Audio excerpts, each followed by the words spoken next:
Can a small adjustment completely ruin a Formula One car?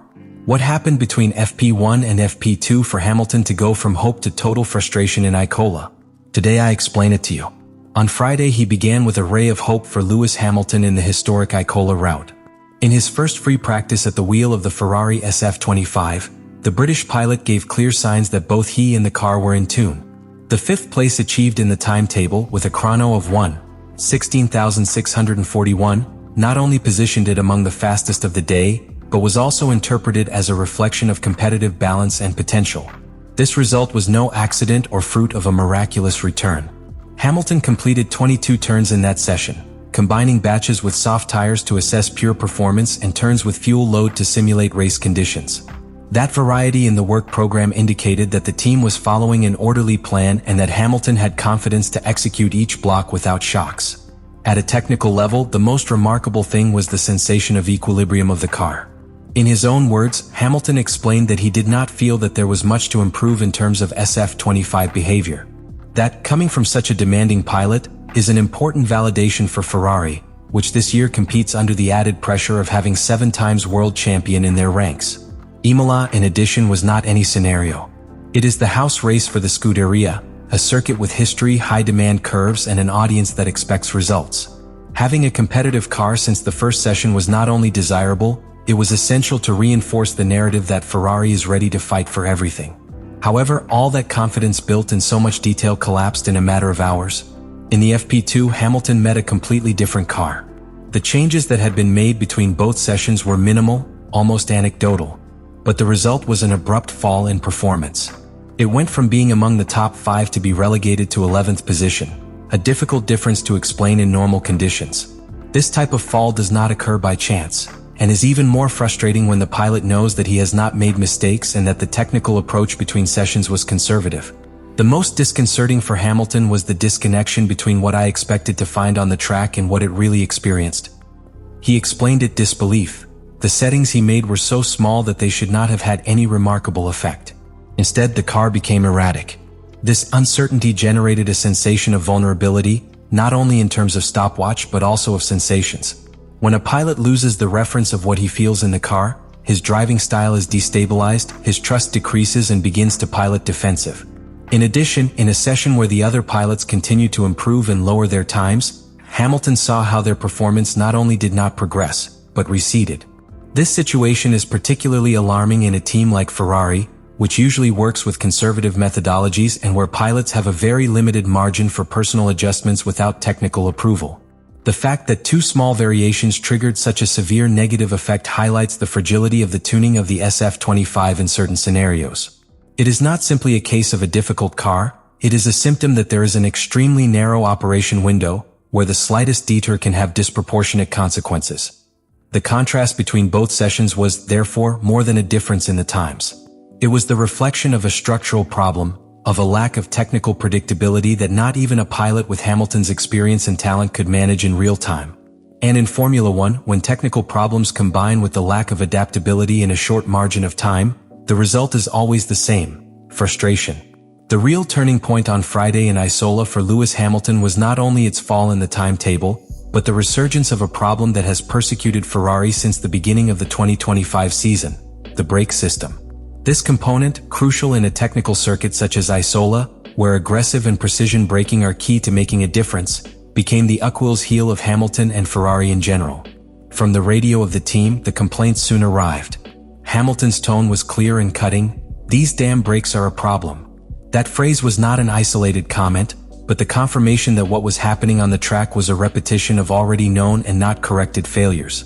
The behavior of the SF25 braking system was erratic and inconsistent. It is not a simple loss of braking power, but a sense of lack of progressivity and response on the pedal, especially during the heating phases. The consequence of this is that the pilot cannot anticipate how the car will react when braking, which directly affects trust and forces to change the pilot's style. It is not a minor detail. In Formula One, when the pilot begins to think twice before attacking a braking curve, he is losing precious tenths and compromising his traced return after return. But the most worrying thing about this situation is not that it has suddenly emerged in Imola. Lewis Hamilton revealed that these problems with the brakes have been a constant since the season began. In his words, it has been a rather big problem all year. This statement has a huge weight because it suggests that Ferrari has had time to diagnose and solve the problem, but has not achieved it. Or worse, maybe he hasn't even found a viable solution. For a team that aims to fight for the championship, this is unacceptable. Frustration intensifies when it is observed that not only Hamilton is suffering this defect. Charles Leclerc also expressed similar discomfort, especially in brake heating mode. He described the behavior as horrible, referring to the lack of effectiveness in the first laps or outflows of boxes, where the system simply does not respond as it should. The coincidence in the statements of both pilots points to a systemic ruling, not to a bad individual adjustment. It is not a matter of driving styles, it is a problem of hardware, design and integration of the braking system into the SF25 chassis. Technically, what seems to be happening is a lack of thermal coherence in the system. That is, the brakes do not reach and maintain the appropriate operating temperature stable. This factor is especially critical in paths like Imola, where short straight lines and consecutive curves do not allow much margin to cool or properly heat the discs. If we add a configuration that depends excessively on the balance between the axes, any variation in the brakes immediately translates into an unbalanced car, unstable when braking and vulnerable at curve entrance. This type of problem also has important collateral effects. It forces engineers to modify the balance of the car to compensate for the inefficiency of brakes, which affects other areas of performance such as traction, weight distribution, and tire wear. In short, it is a waterfall of settings that are derived from an initial weakness not corrected. In an environment as competitive as the current Formula One, where McLaren and Red Bull are not giving truce, having a car with a defect as fundamental represents an insurmountable tactical disadvantage. In this context, Hamilton's disappointment is not just that of a pilot frustrated by a bad session. It is the reflection of a technical crack that Ferrari has failed to close. And as long as he does not, the confidence of his star pilot will continue to resell. Worse, will continue to subtract vital points in each race weekend. Because if you can't stop with confidence, you can't attack. And if you can't attack, you can't win. And that is a luxury that Ferrari cannot afford, especially in his own home. What happened in Imola during Friday's practices left Lewis Hamilton and Ferrari with a technical and mental monumental challenge. At first glance, it might seem just a bad day on the track, but the reality is much deeper. The sudden deterioration in car performance, driven by a problem with the brakes that Ferrari drags from the beginning of the season, compromises much more than a free session. It exposes a structural weakness in the team's ability to offer its star pilot a reliable, predictable, and competitive car in all conditions. And this has severe implications for the remainder of the weekend and for the narrative that Ferrari wants to build in 2025. From a technical point of view, the team must now face a series of difficult questions. The first is to accurately identify what caused so severe mismatch between FP1 and FP2. In theory, the changes made were minimal, adjustments that in any other context would barely modify the sensation of the pilot behind the wheel. However, in this case, these small modifications unleashed a domino effect that transformed the balance of the car into a nightmare.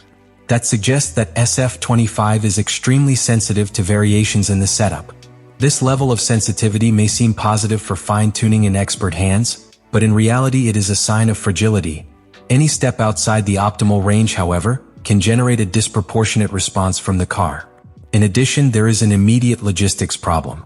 With only one free session before classification, the time to experiment is very limited. Ferrari must decide whether to return to the FP1 setup, which worked well, or if you look for an alternative solution to correct the brakes and other parameters that could be affected in the FP2. Each path has risks. Going back can ignore aspects that also need review. Trying to advance without certainties can make the situation worse. And in the midst of all this, there is the human factor, the pilot. From the psychological point of view, Hamilton faces a resilience test. It came from 2 previous weekends with positive signs of adaptation to the new environment in Ferrari, showing an ascending curve. His performance and career performance in China was particularly promising, a sign that the adaptation process was working. But this unexpected regression can shake your trust. It is not easy for a pilot who has dominated F1 for years to be in a position in which the behavior of his car cannot predict. Unless when those inconsistencies do not come from their driving, but from external factors that escape their direct control. This situation also affects the internal dynamics of the team. In Ferrari, where institutional and media pressure is constant, an irregular performance generates immediate questions, both from the press and from the fans themselves. Internally, the team must now keep calm and protect Hamilton from emotional where that involves being constantly turning off fires. The approach must be strategic. Identify the problem, apply pragmatic solutions, and avoid falling into desperate decisions that may further compromise the weekend. Another crucial point is how this experience influences the relationship between Hamilton and its engineers. Mutual trust is essential for quick decision-making during the weekend. If the pilot begins to doubt the recommendations of the technical team, or if the engineers begin to doubt the perception of the pilot on the car, the communication is broken. And in Formula One, a broken communication is equivalent to a loss of immediate competitiveness. For the rest of the weekend in Imola, Hamilton's expectations go from the fight for pole or podium to a methodical reconstruction. First, you have to stabilize the car. Then, recover confidence in braking. Then, find a solid rhythm that allows you to at least stay inside the points or capitalize any error of your rivals. It is a change of forced mentality, of offensive to defense. But it is also an opportunity to show what Hamilton is made of. A pilot who does not need only a dominant car to shine, but knows how to get the maximum even in adverse conditions. The key is itself Ferrari can give it the necessary tools for that to happen. Because without a solid technical base, not even the best pilot in the world can save the weekend. What happened with Lewis Hamilton on Friday of the Emilia Romagna Grand Prix goes far beyond a simple disappointing practice session. It is a symptom of deeper problems within the technical and operational ecosystem of Ferrari, an early warning that there are critical vulnerabilities that must be immediately addressed if the team wants to have any real option to fight for titles this season. Because when a pilot with the experience, sensitivity, and adaptation capacity of Hamilton cannot find answers inside the car or inside the garage, the problem is not in the steering wheel. It is in the structure. This day in Imola exposed a painful paradox. Ferrari has signed one of the most successful and experienced pilots in the history of Formula One with the hope of accelerating his return to the top, but has not been able to provide him with a solid base to build that ambition. The SF25, although it has shown competitive performance sparks, is a fragile car in key areas such as the braking system. And when that fragility interferes with the pilot's ability to push the limit, it transforms a technical defect into a psychological barrier. Not only slows the car, erodes morality. Hamilton, meanwhile, is in a critical phase of its adaptation to Ferrari. It comes from complicated years in Mercedes, where in his last seasons he dealt with difficult cars, design philosophies that never finished fitting with his style, and a growing sensation of stagnation. Ferrari had to represent a new beginning, an opportunity to compete to the highest level.